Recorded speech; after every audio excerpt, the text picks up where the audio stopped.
Hello students, this is the continuation part of chapter number 5, that is problem solving methodology.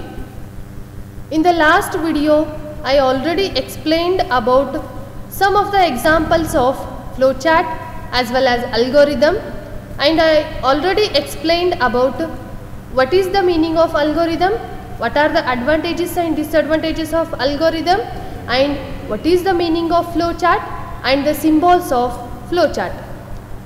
In this class, I am going to explain what are the advantages of flowchart.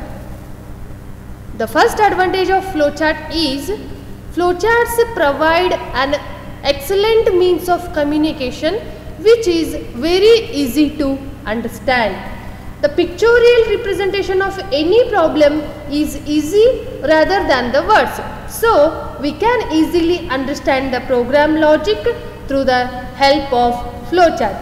Okay, ಇಲ್ಲಿ ನೋಡಿ flowchart ಹೇಗೆ ನನಗೆ ಈಸಿಯಾಗಿ understand ನನಗೆ flowchart ಹೇಗೆ ಈಸಿಯಾಗಿ understand ಆಗತ್ತೆ ಅಂತಂತಂದರೆ, ನಾನು ಅಲ್ಗೋರಿದಮ್ ಅನ್ನು ವರ್ಡ್ಸ್ನಲ್ಲಿ ಬರೆದಿರ್ತೀನಿ, ಹೌದಾ? ಸ್ಟೆಪ್ ಬೈ ಸ್ಟೆಪ್ ಪ್ರೊಸೀಜರನ್ನು ಇನ್ ದ ಫಾರ್ಮ್ ಆಫ್ ವರ್ಡ್ಸ್ನಲ್ಲಿ ಬರೆದಾಗ ಅದನ್ನೇ ನಾನು ಏನು ಮಾಡ್ತೀನಿ, ಪಿಕ್ಚೋರಿಯಲ್ ರಿಪ್ರೆಸೆಂಟೇಷನ್ ಆಗಿ ಫ್ಲೋಚಾರ್ಟ್ನಲ್ಲಿ ಬರಿತೀನಿ. ಪಿಕ್ಚೋರಿಯಲ್ ರಿಪ್ರೆಸೆಂಟೇಷನ್ ಮಾಡಿದಾಗ ಪ್ರತಿಯೊಂದು ಸಿಂಬಾಲ್ ನನಗೆ ಅದರದೇ ಆದಂಥ ಮೀನಿಂಗನ್ನು ಹೊಂದಿರುತ್ತೆ, ಹೌದಾ?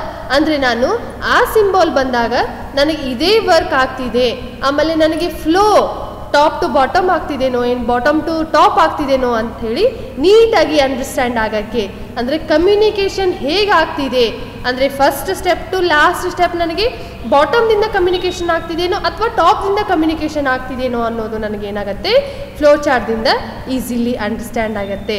Okay, the second advantage of flowchart is it is easy to convert into program. With the help of the flowchart, programs can be written in any languages. It is easier to explain the logic of the program using flowchart. ಇಲ್ಲಿ ನೋಡಿ, ನಾವು flowchart ಹಾಕಿದ್ದನ್ನ ಪ್ರೋಗ್ರಾಮಿಗೆ convert ಮಾಡಬೇಕಾಗಿತ್ತು ಅಂತಂದಾಗ first ನಾವೇನು ಮಾಡ್ತೀವಿ, first ಸ್ಟಾರ್ಟಿಂಗ್ನಿಂದ ಸ್ಟಾಪ್ವರೆಗೂ ಫ್ಲೋಚಾರ್ಟ್ಸ್ನಲ್ಲಿ symbol ಹಾಕೋತಾ ಬಂದಿರ್ತೀವಿ, ಹೌದಾ? ಹಾಗೆ ಹಾಕಿದಾಗ ಅದೇ ರೀತಿಯಾಗಿ ನಾವು ಪ್ರೋಗ್ರಾಮಿಂಗ್ ಲ್ಯಾಂಗ್ವೇಜಸನ್ನು ಯೂಸ್ ಮಾಡಿಕೊಂಡು ಪ್ರೋಗ್ರಾಮಿಗೆ ಕನ್ವರ್ಟ್ ಮಾಡೋಕ್ಕೆ ಹೆಲ್ಪ್ ಆಗುತ್ತೆ. ಅಂದರೆ ನಾನು ಏನು ಮಾಡಿರ್ತೀನಿ, ಫಾರ್ ಎಕ್ಸಾಂಪಲ್ ಫ್ಲೋಚಾರ್ಟ್ನಲ್ಲಿ ಇನ್ಪುಟ್ ಮತ್ತು ಔಟ್ಪುಟ್ಟಿಗೆ ಪ್ಯಾರಲೆಲೋಗ್ರಾಮ್ ಸಿಂಬಾಲ್ಸನ್ನು ಹಾಕಿರ್ತೀನಿ, ಹೌದಾ?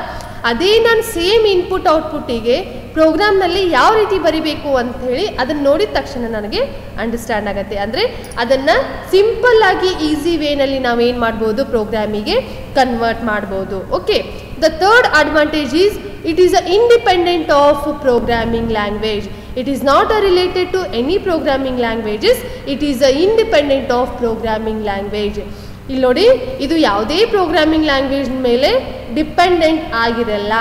ನಾವು ಫ್ಲೋಚಾರ್ಟ್ ಬರಿತಾ ಹೋಗಬೇಕು, ಆ ಫ್ಲೋಚಾರ್ಟನ್ನು ನಮಗೆ ಯಾವ ಪ್ರೋಗ್ರಾಮಿಂಗ್ ಲ್ಯಾಂಗ್ವೇಜ್ನಲ್ಲಿ ಬೇಕೋ ಅದೇ ಪ್ರೋಗ್ರಾಮಿಂಗ್ ಲ್ಯಾಂಗ್ವೇಜ್ನಲ್ಲಿ ಪ್ರೋಗ್ರಾಮ್ಸನ್ನು ಬರಿತಾ ಹೋಗಬೇಕು. Okay, they provide the help to make modifications in a program later in future. Okay, ನಾವು ಹೇಗೆ ಪ್ರೋಗ್ರಾಮಿಂಗ್ ಲ್ಯಾಂಗ್ವೇಜನ್ನು ಯೂಸ್ ಮಾಡಿಕೊಂಡು ಪ್ರೋಗ್ರಾಮ್ ಬರಿತೀವಲ್ಲ, ಅದೇ ರೀತಿ ಫ್ಲೋಚಾರ್ಟನ್ನು ಕೂಡ ಪ್ರೋಗ್ರಾಮಿಂಗ್ ಲ್ಯಾಂಗ್ವೇಜ್ನಲ್ಲಿ ಈಸಿಯಾಗಿ ಕನ್ವರ್ಟ್ ಮಾಡಿ, ಅದೇ ಯಾವುದೇ ಪ್ರೋಗ್ರಾಮಿಂಗ್ ಲ್ಯಾಂಗ್ವೇಜ್ನಲ್ಲಿ ಡಿಪೆಂಡೆಂಟ್ ಆಗಿರಲ್ಲ. ಇದು independent of A programming language. Okay, the fourth advantage and the last advantage of the flowchart is it is easy to debug as every step has got its own logical sequence. Okay, here it is easy to debug. By this we can easily identify the errors and remove the errors. Always every steps are having some different logical symbols. ಇಲ್ಲಿ ನೋಡಿ, ಪ್ರತಿಯೊಂದಕ್ಕೂ ಕೂಡ ಬೇರೆ ಬೇರೆ ಸಿಂಬಾಲ್ಸನ್ನು use ಮಾಡ್ತಿರೋದ್ರಿಂದ ನನಗೆ particular ಯಾವ ಸಿಂಬಾಲ್ನಲ್ಲಿ error ಬಂದಿದೆ ಅಂಥೇಳಿ ಗೊತ್ತಾಯಿತು ಅಂತಂದಾಗ ನಾವೇನು ಮಾಡ್ಬೋದು, ಅದನ್ನು ಈಸಿಯಾಗಿ ಡಿಬಗ್ ಮಾಡ್ಬೋದು. ಡಿಬಗ್ ಅಂತಂತಂದರೆ detecting and correcting the errors. Next ಸ್ಲೈಡ್ನಲ್ಲಿ ನಾನು ಅದನ್ನು ಎಕ್ಸ್ಪ್ಲೈನ್ ಮಾಡ್ತೀನಿ, what is the meaning of debug. Okay, these are the advantages of flow charts. Now I am going to explain the disadvantages of flowcharts. The first disadvantage is it is time consuming. ನೋಡಿ, ನಾವು large ಪ್ರೋಗ್ರಾಮ್ಸನ್ನು ಬರಿಬೇಕಾದಂಥ ಸಂದರ್ಭದಲ್ಲಿ ಪ್ರತಿ large ಪ್ರೋಗ್ರಾಮಿಗೂ ನಾವೇನು ಮಾಡಬೇಕಾಗತ್ತೆ, flow ಚಾರ್ಟ್ಸನ್ನು ಹಾಕ್ತಾ ಹೋಗಬೇಕಾಗತ್ತೆ. ಆ flow chart ಹಾಕಬೇಕಾದ್ರೆ ನನಗೆ ಪ್ರತಿಯೊಂದು ಸ್ಟೆಪ್ಸಿಗೂ ತನ್ನದೇ ಆದಂಥ ಸಿಂಬಾಲ್ಸ್ ಇರ್ತವೆ. ಆ ಎಲ್ಲ ಸಿಂಬಾಲ್ಸನ್ನು ಸಪೋಸ್ ನಿಮ್ಮದು ಪ್ರೋಗ್ರಾಮ್ 10 ಪೇಜಸ್ ಇತ್ತು ಅಂತಂತಂದರೆ ನನಗೆ ಅದರದ್ದು ಆಲ್ಮೋಸ್ಟ್ ಡಬಲ್ ಪೇಜಸ್ ಏನಾಗುತ್ತೆ, ಫ್ಲೋ ಚಾರ್ಟ್ ಆಗತ್ತೆ. ಹೌದಾ? ಅಂದರೆ ಟೈಮ್ ನಿಮಗೆ ಮ್ಯಾಕ್ಸಿಮಮ್ ತಗೊಳತ್ತೆ. So it is a time consuming. Okay, and TDS job. ನನಗೆ ಎಲ್ಲಾದರೂ ಒಂದು ಕಡೆ ಫ್ಲೋ ಮಿಸ್ ಆಯಿತು ಅಂತಂತಂದರೆ ನನಗೆ ಅದನ್ನು ಫೈಂಡ್ ಔಟ್ ಮಾಡೋದು ತುಂಬಾ ಕಷ್ಟ ಆಗುತ್ತೆ. Okay, the second disadvantage of flow chart is the represented of a complex logic is difficult in a flow chart. Sometimes with the use of loops and branches, the flowchart becomes complex and difficult to understand for other programs except the one who had designed it. ಇಲ್ಲಿ ನೋಡಿ, ನಾವು ಯಾರು ಪ್ರೋಗ್ರಾಮನ್ನು ಬರೆದಿರ್ತೀವಲ್ಲ ಅಥವಾ ಯಾರು ಆ ಪ್ರೋಗ್ರಾಮಿಗೆ flow ಚಾರ್ಟನ್ನು ಹಾಕಿರ್ತೀವಲ್ಲ ಅವ್ರಿಗೆ ಮಾತ್ರ ಗೊತ್ತಿರುತ್ತೆ. ಹೌದಾ? ಈಗ ನಾವು ಲೂಪ್ಸನ್ನು ಯೂಸ್ ಮಾಡಿದ್ವಿ ಅಥವಾ ಬೇರೆ ಬೇರೆ ಡಿಫ್ರೆಂಟ್ ಟೈಪ್ಸ್ ಆಫ್ ಅಲ್ಗೋರಿದಮ್ಸನ್ನು ಬರೆದ್ವಿ, ಕಂಡೀಷನ್ಸನ್ನು ಹಾಕಿದ್ವಿ, ಏನೋ ವರ್ಕ್ಸನ್ನು ಜಾಸ್ತಿಯಾಗಿ ಮಾಡಿದ್ವಿ ನಾವು ಅಂತಂತಂದರೆ ಆ ಫ್ಲೋ ಚಾರ್ಟ್ನಲ್ಲಿ ನನಗೆ ಏನು ಸಿಂಬಾಲ್ಸ್ ಹಾಕಬೇಕಲ್ಲ ಅದು ಬರೆದವರಿಗೆ ಮಾತ್ರ ಗೊತ್ತಿರುತ್ತೆ. ಹೌದಾ? ಆ ರೀತಿ ಮಾಡಿದಾಗ this is a very TDS job. Okay, the third disadvantage is alterations and modifications can be done only made by redrawing the flow chart. It is not possible to modify the flow charts, it has to be redrawn. ಇಲ್ಲಿ ನೋಡಿ, ಒಂದ್ಸತಿ ನಾವು flow charts ಬರೆದ್ವಿ ಅಂತಂತಂದರೆ suppose that flow chart contains 50 means 50 steps. The error occurs in the 45 step. Okay, ಅಲ್ಲಿ ನೋಡಿ, error ನಮಗೆ 45 ಅಂದರೆ 45th ಸ್ಟೆಪ್ನಲ್ಲಿ ಬಂದಾಗ ನಾನು ಏನು ಮಾಡ್ತೀನಿ, 45th ಸ್ಟೆಪ್ಪನ್ನು ಮಾತ್ರ ಇರೇಸ್ ಮಾಡಿ ಅದನ್ನು ಕರೆಕ್ಷನ್ ಮಾಡಲ್ಲ. ಬಟ್ ನಾನು ಏನು ಮಾಡಬೇಕಾಗತ್ತೆ, ಮೊದಲಿಂದಾಗಿಯೇ ನಾನು ಫ್ಲೋ ಚಾರ್ಟನ್ನು ರೀಡ್ರಾ ಮಾಡಬೇಕಾಗತ್ತೆ. That is the main disadvantage of flow chart. Now I am going to explain the pseudo code. What is the meaning of pseudo code? This is an abstract representation of program in English statement. It is a simpler version of a programming code in a plain English language before it is implemented in a specific programming language. ಇಲ್ಲಿ ನೋಡಿ, ನಾವು ಸೀಡೋ ಕೋಡ್ನಲ್ಲಿ ಏನು ಮಾಡ್ತೀವಿ ಅಂತಂತಂದರೆ English language ಇರ್ತಕ್ಕಂಥ ಸ್ಟೇಟ್ಮೆಂಟ್ಸನ್ನು use ಮಾಡಿಕೊಂಡು ಪ್ರೋಗ್ರಾಮನ್ನು ರಿಪ್ರೆಸೆಂಟೇಷನ್ ಮಾಡ್ತೀವಿ. That is nothing but the pseudo code. In the pseudo code, English words and phrases are used to represent operations. ನಾವು ಯಾವುದೇ ಆಪರೇಷನ್ಸನ್ನು ಪರ್ಫಾರ್ಮ್ ಮಾಡಬೇಕಾಗಿತ್ತು ಅಂತಿರ್ತಕ್ಕಂಥ ಸಂದರ್ಭದಲ್ಲಿನೂ ಕೂಡ ನಾವೇನು ಮಾಡ್ತೀವಿ, ಮಿನಿಮಮ್ ಸಿಂಪಲ್ ಇಂಗ್ಲೀಷ್ ಲ್ಯಾಂಗ್ವೇಜನ್ನು ಯೂಸ್ ಮಾಡ್ತೀವಿ. It is a detailed yet readable description of what a computer program or algorithm must do, expressed in a formally styled natural language rather than in the programming language. ನಾವು ಇಲ್ಲಿ ಯಾವುದೇ programming ಲ್ಯಾಂಗ್ವೇಜಲ್ಲಿ ಇರ್ತಕ್ಕಂಥ ಕೀವರ್ಡ್ಸನ್ನು ಕೋಡ್ಸನ್ನು use ಮಾಡಲ್ಲ, just simple English ವರ್ಡ್ಸನ್ನು use ಮಾಡ್ತೀವಿ. ಹೌದಾ? So the advantages are easy to read. ನಾವು ಎಷ್ಟು ಸಿಂಪಲ್ ಇಂಗ್ಲೀಷನ್ನು ಯೂಸ್ ಮಾಡ್ತೀವಿ ಅದು ಎಲ್ಲರಿಗೂ ರೀಡ್ ಮಾಡೋಕ್ಕೆ ಈಸಿ ಆಗುತ್ತೆ, ಆಮೇಲೆ ಅಂಡರ್ಸ್ಟ್ಯಾಂಡ್ ಮಾಡ್ಕೊಳ್ಳೋಕ್ಕೂ ಕೂಡ ಈಸಿ ಆಗುತ್ತೆ. ಆ್ಯಸ್ ವೆಲ್ ಆ್ಯಸ್ ಮಾಡಿಫೈ, ನನಗೆ ಮಾಡಿಫೈ ಮಾಡಲಿಕ್ಕೂ ಕೂಡ ಅದೇನಾಗುತ್ತೆ, ಈಸಿ ಆಗುತ್ತೆ. This is the description of pseudo code. Now I am going to explain the next step, that is coding or programming. Then we will see what is the meaning of coding. Coding is nothing but programming. Okay, it is the process of translating the algorithm or flowchart into the syntax of given purpose language. It is the process of translating the algorithms as well as flowcharts.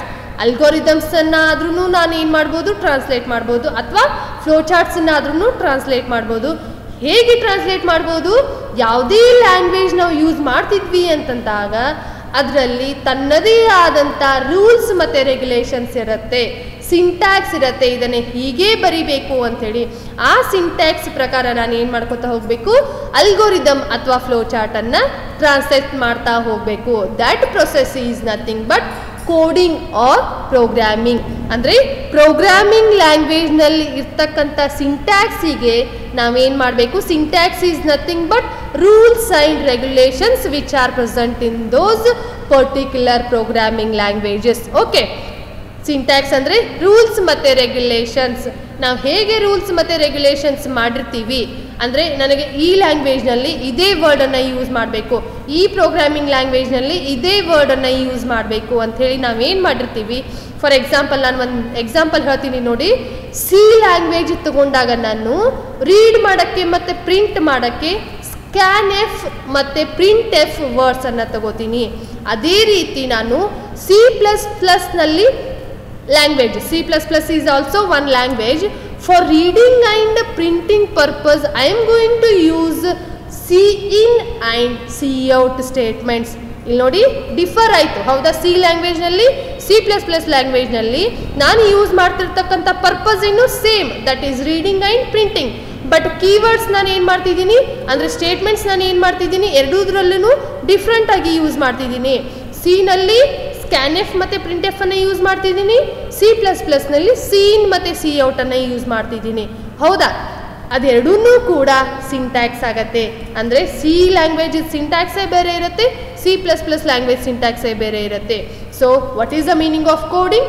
The process of translating an algorithm or a flow chart into the syntax of particular or given purpose language. Okay, coding ಅಂದರೆ ತಿಳಿತಾ? ಅಂದರೆ ನಾನು ಏನು ಮಾಡ್ತೀನಿ, coding ಅಂದರೂ ಒಂದೇ, programming ಅಂದರೂ ಒಂದೇ. ಅಲ್ಗೋರಿದಮ್ ಅಥವಾ ಫ್ಲೋ ಚಾರ್ಟ್ಸನ್ನು ನಾನು ಟ್ರಾನ್ಸ್ಲೇಟ್ ಮಾಡ್ತೀನಿ. ಹೇಗೆ ಟ್ರಾನ್ಸ್ಲೇಟ್ ಮಾಡ್ತೀನಿ ಅಂತಂದರೆ, ನಾನು ಯಾವುದೋ ಪ್ರೋಗ್ರಾಮಿಂಗ್ ಲ್ಯಾಂಗ್ವೇಜ್ನಲ್ಲಿ ಪ್ರೋಗ್ರಾಮನ್ನು ಬರೀತಿರ್ತೀನೋ ಅದೇ ಪ್ರೋಗ್ರಾಮಿಂಗ್ ಲ್ಯಾಂಗ್ವೇಜ್ನಲ್ಲಿ ಇರ್ತಕ್ಕಂಥ ಸಿಂಟ್ಯಾಕ್ಸಿಗೆ ನಾನು ಏನು ಮಾಡಬೇಕು ಅಂದರೆ, ಅದೇ ಪ್ರೋಗ್ರಾಮಿಂಗ್ ಲ್ಯಾಂಗ್ವೇಜ್ನಲ್ಲಿ ಇರ್ತಕ್ಕಂಥ ರೂಲ್ಸ್ ಮತ್ತು ರೆಗ್ಯುಲೇಷನ್ಸಿಗೆ ಅನುಗುಣವಾಗಿ ನಾನು ಏನು ಮಾಡಬೇಕು, ಆ ಅಲ್ಗೋರಿದಮ್ ಮತ್ತು ಫ್ಲೋ ಚಾರ್ಟ್ಸನ್ನು ಟ್ರಾನ್ಸ್ಲೇಟ್ ಮಾಡಬೇಕು. That process is called as coding or programming. Now I want to explain the another step, that is testing and debugging. First I will explain what is the meaning of testing. Testing is the process of checking whether the program works according to the requirement of the user. Testing means it is the process of checking whether the program works correct or not, okay, according to the requirements of the user. ಇಲ್ಲಿ ನೋಡಿ, testing ಅಂದರೆ ಏನು? ಈಗ suppose ನಾನು ಒಂದು ಪ್ರೋಗ್ರಾಮನ್ನು ಬರೆದಿದ್ದೀನಿ, ಹೌದಾ? ಆ ಪ್ರೋಗ್ರಾಮನ್ನು ಚೆಕ್ ಮಾಡಬೇಕು.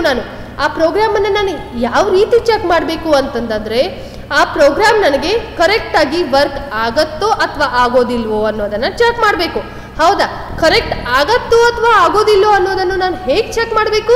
ನಾನು ಯೂಸರ್ ಹತ್ರ ಒಂದಿಷ್ಟು ಇನ್ಪುಟ್ಸನ್ನು ತಗೋಬೇಕು, ಹೌದಾ? ಇನ್ಪುಟ್ಸನ್ನು ತಗೊಂಡು ಆ ಇನ್ಪುಟ್ಸನ್ನು ಆ ಪ್ರೋಗ್ರಾಮಿಗೆ ಹಾಕಿದಾಗ ನನಗೆ ಬೇಕಾಗಿರ್ತಕ್ಕಂಥ ಅಂದರೆ ಯೂಸರ್ಸಿಗೆ ಬೇಕಾಗಿರ್ತಕ್ಕಂಥ ನೀಡ್ಸ್ ಫುಲ್ಫಿಲ್ ಆಗತ್ತೋ ಅಥವಾ ಇಲ್ಲೋ ಅಂಥೇಳಿ ಚೆಕ್ ಮಾಡಬೇಕು.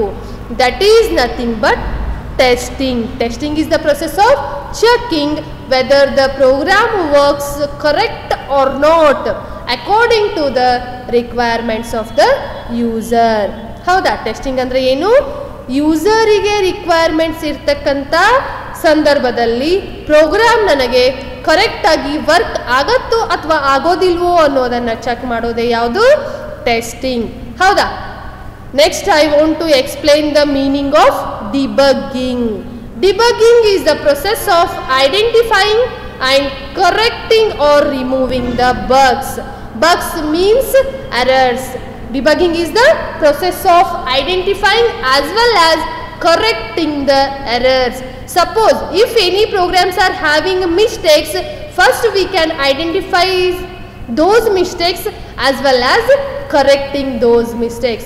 Okay, ಇಲ್ಲಿ ನೋಡಿ, ನಾನು ಪ್ರೋಗ್ರಾಮನ್ನು ಬರೆದಾಗ ಆ ಪ್ರೋಗ್ರಾಮ್ನಲ್ಲಿ ಏನಾದರೂ ಮಿಸ್ಟೇಕ್ಸ್ ಇತ್ತು ಅಂತಂದಾಗ, ಮಿಸ್ಟೇಕ್ಸಿಗೆ ನಾವು ಕಂಪ್ಯೂಟರ್ ಲ್ಯಾಂಗ್ವೇಜ್ನಲ್ಲಿ ಏನಂತ ಕರಿತೀವಿ?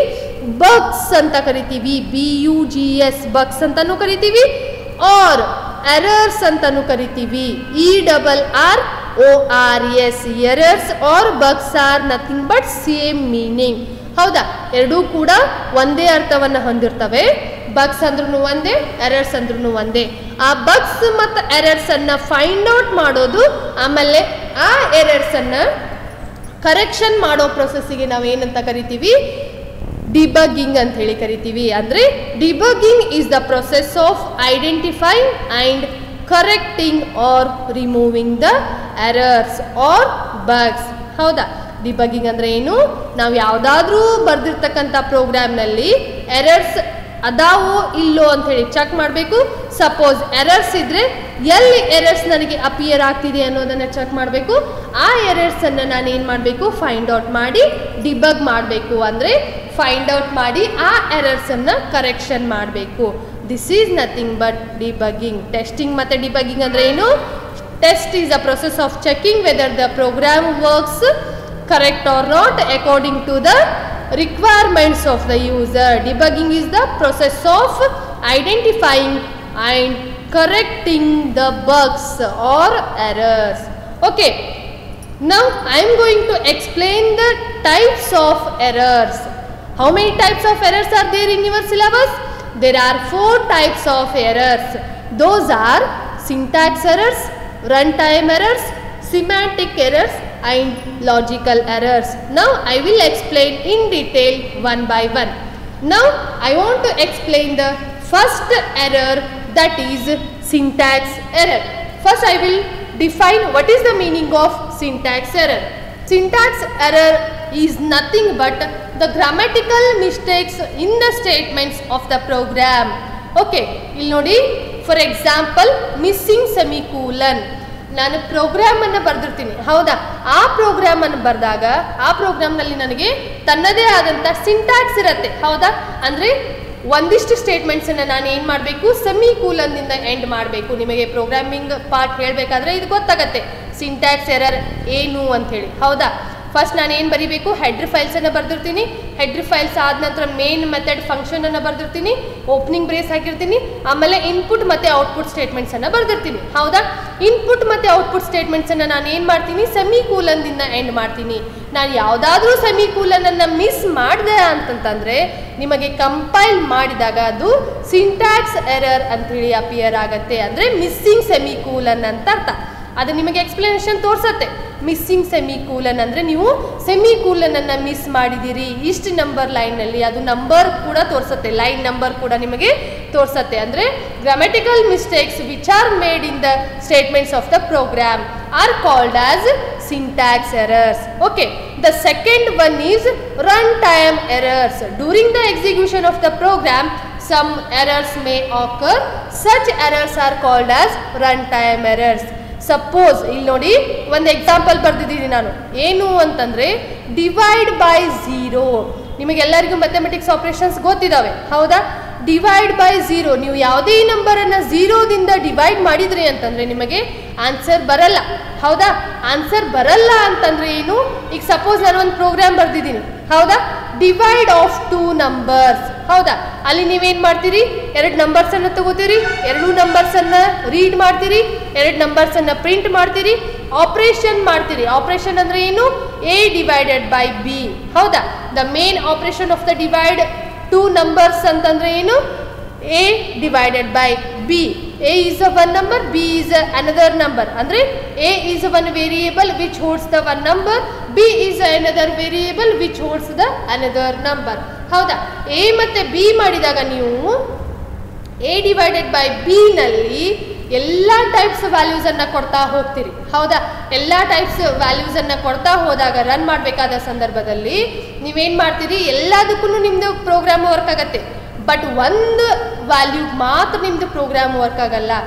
ಎದಲ್ಲಿ ನೀವು ಬೇರೆ ನಂಬರ್ ಕೊಟ್ಟು ಬಿದಲ್ಲಿ 0 ಕೊಟ್ರಿ ಅಂತಂದಾಗ ಅಲ್ಲಿ ನಿಮಗೆ ಪ್ರೋಗ್ರಾಮದ ಔಟ್ಪುಟ್ ತೋರಿಸೋದಿಲ್ಲ. ಹೌದಾ? That error is nothing but run time error. ನಾವು ಅದನ್ನು ಏನಂತ ಕರಿತೀವಿ? ರನ್ ಟೈಮ್ ಎರರ್ ಅಂತ ಹೇಳಿ ಕರಿತೀವಿ. ಹೌದಾ? Next type of the error is called as semantic error. What is the meaning of semantic error? An error which occurs due to the improper use of statements in the programming language. Suppose I am going to add 2 numbers and the result of adding two numbers is stored in the another variable. ಹೌದಾ, ನಾನು example ಏನು ತಗೊಂಡಿದ್ದೀನಿ, ಎರಡು values ಅನ್ನು addition ಮಾಡ್ತೀನಿ, ಆ ಎರಡು values ಅನ್ನು ಅಡಿಷನ್ ಮಾಡಿದ ರಿಸಲ್ಟ್ ನನಗೆ ಏನಾಗಬೇಕು, ಇನ್ನೊಂದು ವೇರಿಯೇಬಲ್ ನಲ್ಲಿ ಸ್ಟೋರ್ ಆಗಬೇಕು. ಅದನ್ನು ನಾನು ಏನಂತ ಬರೀತೀನಿ, C is equals to A plus B ಅಂತ ಹೇಳಿ ಬರೀತೀನಿ. ಹೌದಾ, C is equals to A plus B ಅಂದಾಗ the addition of two numbers is going to stored in the variable C or is assigned for the variable C ಅಂತ ಅರ್ಥ. ಹೌದಾ, ಎಗೆ ಒಂದು ವ್ಯಾಲ್ಯೂ ಕೊಟ್ಟಿರ್ತೀನಿ, ಬಿಗೆ ಒಂದು ವ್ಯಾಲ್ಯೂ ಕೊಟ್ಟಿರ್ತೀನಿ, ಎ ಮತ್ತು ಬಿ ಅಂದರೆ ಎರಡೂ ವ್ಯಾಲ್ಯೂಸ್ ಆ್ಯಡ್ ಆಗಿ ಅದರ ರಿಸಲ್ಟ್ ನನಗೆ ಏನಾಗಬೇಕು, ಸಿ ವೇರಿಯೇಬಲ್ನಲ್ಲಿ ಸ್ಟೋರ್ ಆಗಬೇಕು. ಬಟ್ ನಾನು ಅದನ್ನು ಬರೆಯೋ ಮೆಥಡನ್ನು ಚೇಂಜ್ ಮಾಡಿದಾಗ, ಅಂದರೆ ಲೆಫ್ಟ್ ಸೈಡ್ ಇದ್ದಿದ್ದನ್ನು ರೈಟ್ ಸೈಡ್ ಬರೆದು ರೈಟ್ ಸೈಡ್ ಇದ್ದಿದ್ದನ್ನು ಲೆಫ್ಟ್ ಸೈಡ್ ಬರದೆ ಅಂತಂದರೆ ನಿಮಗೆ ಎಕ್ಸಾಂಪಲ್ನಲ್ಲಿ ಕೊಟ್ಟಿದ್ದೀನಿ ನಾನು, A plus B is equals to C. This is the semantic error. A plus B, the result of A plus B is not assigned for the variable C or not stored in the variable C. ಈ ರೀತಿ ಬರೆದ್ರಿ ಅಂತಂದರೆ ನಿಮಗೆ value ಏನಾಗಲ್ಲ, C ವೇರಿಯೇಬಲ್ನಲ್ಲಿ store ಆಗಲ್ಲ. This occurs the errors, that is nothing but semantic error. ಗೊತ್ತಾಯ್ತಾ? Semantic error ಅಂದರೆ ಏನು, ನನಗೆ ಸ್ಟೇಟ್ಮೆಂಟನ್ನು ಪ್ರಾಪರ್ ಆಗಿ ಯೂಸ್ ಮಾಡಬೇಕು. ಅಂದರೆ ಲೆಫ್ಟ್ ಸೈಡ್ನಲ್ಲಿ ಏನನ್ನು ಬರಿಬೇಕು, ರೈಟ್ ಸೈಡ್ನಲ್ಲಿ ಏನನ್ನು ಬರಿಬೇಕು. ಲೆಫ್ಟ್ ಮತ್ತು ರೈಟನ್ನು ನೀವು ಹೇಗೆ ಕನ್ಸಿಡರ್ ಮಾಡ್ತೀರಿ, ಈಕ್ವಲ್ ಸೈನ್ ಥ್ರೂ ಕನ್ಸಿಡರ್ ಮಾಡ್ತೀರಿ. ಈಕ್ವಲ್ ಸೈನ್ ಅಂದರೆ ಏನು, ಅಸೈನ್ಮೆಂಟ್ ಆಪರೇಟರ್ ಅಂತ ಅರ್ಥ. ಅಂದರೆ ನಾನು ಲೆಫ್ಟ್ ಮತ್ತು ರೈಟ್ ಇರ್ತಕ್ಕಂಥ ವ್ಯಾಲ್ಯೂಸನ್ನು ಅಸೈನ್ ಮಾಡೋಕ್ಕೆ ನಾನು ಏನು ಮಾಡ್ತೀನಿ, ಅಸೈನ್ಮೆಂಟ್ ಆಪರೇಟರನ್ನು ಯೂಸ್ ಮಾಡ್ತೀನಿ. ಹೌದಾ, next the last type of error is logic error or bugs are nothing but the errors. Then what is the meaning of logical error? Logical error occurs when there are mistakes in the logic of the program. What is the meaning of the logic of the program? The main operation of the program is nothing but logic of the program, or the formulas which are present in the program is nothing but the logic of the program. ಇಲ್ಲಿ ನೋಡಿ, ನಾನು ಏನಂತ logic ಹೇಳ್ಬೋದು ಪ್ರೋಗ್ರಾಮ್ನಲ್ಲಿ ಅಂತಂದರೆ, suppose I am going to write one program for finding the area of the circle. Then what is the formula for finding the area of the circle? Area is equals to 3.142 into r square. Right? How I am going to write the formula in the language means area is equals to 3.142 into r into r.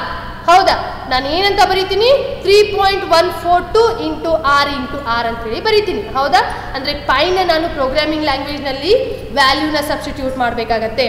ಪೈದ value ಏನಾಗುತ್ತೆ, 3.142 ಆಗುತ್ತೆ.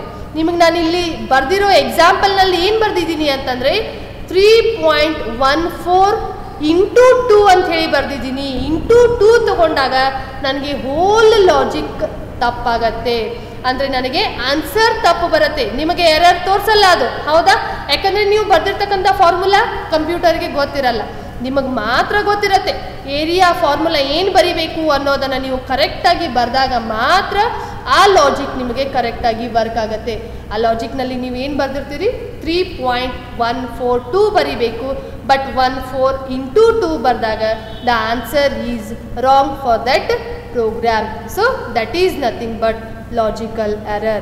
Okay, the next part is continued in the next class. Thank you.